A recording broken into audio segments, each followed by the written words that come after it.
যারা তার বাবাকে বা চাচাকে বা তার আত্মীয়কে হত্যা করছে সেই দলটাই যদি করে সে তো ডাবল অপরাধী। কারণ মুক্তিযোদ্ধা হয়ে জামাত করা অপরাধী মুক্তিযোদ্ধা পরিবারের, আর শহীদ মুক্তিযোদ্ধা পরিবার করা মানে ডাবল অপরাধ। সংসদে আপনার সেই বক্তব্যের পরে আমি দেখলাম জাতীয় মুক্তিযোদ্ধা পরিষদ একটা বিবৃতি দিয়েছে, আপনার চোখে পড়েছে নাকি জানি না, এবং তারা বলেছে যে আপনার এই বক্তব্যের তারা তীব্র নিন্দা জানায়, প্রতিবাদ জানায়। সেখানে সভাপতি হচ্ছেন engineer Moslem Uddin, secretary general Taji এবং আরও ৭০ জন মুক্তিযোদ্ধা সেখানে বিবৃতি দিয়েছিল। তো এই বিবৃতিটাকেও আপনি কিভাবে দেখেন? তারা মুক্তিযোদ্ধা কিনা আমি জানি না, আমার কথাটা বোঝার চেষ্টা করেন। কারণ জামাতের অনেকেই বলতেছে মুক্তিযোদ্ধা, যাদেরকে আমি মহাপাপী মনে করি, এখনও মনে করি। আমি বলছি ডাবল অপরাধী। জামাতের আমি ডাবল অপরাধী। তার ফ্যামিলিতে যে লোক শহীদ হয়েছিল তাকে তো মুক্তিযোদ্ধারা মারে নাই, তাকে তো হয় রাজাকার আলবদর মারছে, না হয় পাকিস্তানি বাহিনী তাকে হত্যা করছে। তো যারা তার বাবাকে বা চাচাকে বা তার আত্মীয়কে হত্যা করছে সেই দলটাই যদি করে সে তো ডাবল অপরাধী। কারণ মুক্তিযোদ্ধা হয়ে জামাত করা অপরাধী মুক্তিযোদ্ধা পরিবারের, আর শহীদ মুক্তিযোদ্ধা পরিবার করা মানে ডাবল অপরাধ।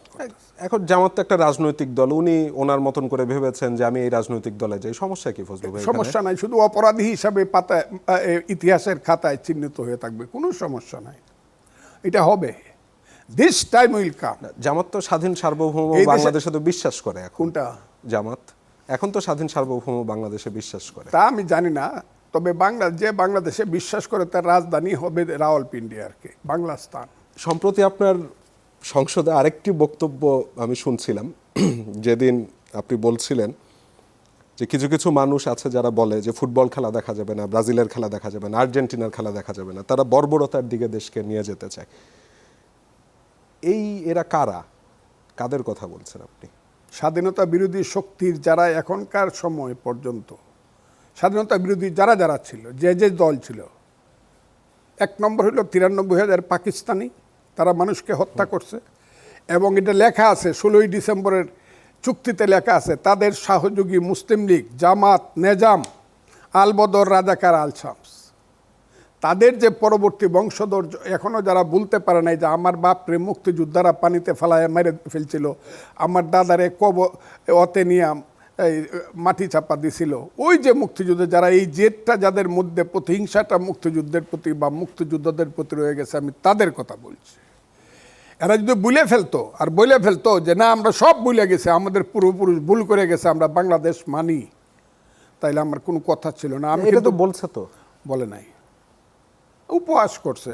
47 থেকে এখন পর্যন্ত যদি কোনো ভুল আমরা করি, এগুলো উপহাস করা, মানুষের উপহাস করার ফিলিংস দিয়ে, অনুভূতি দিয়ে মাপ চাওয়া এক জিনিস না।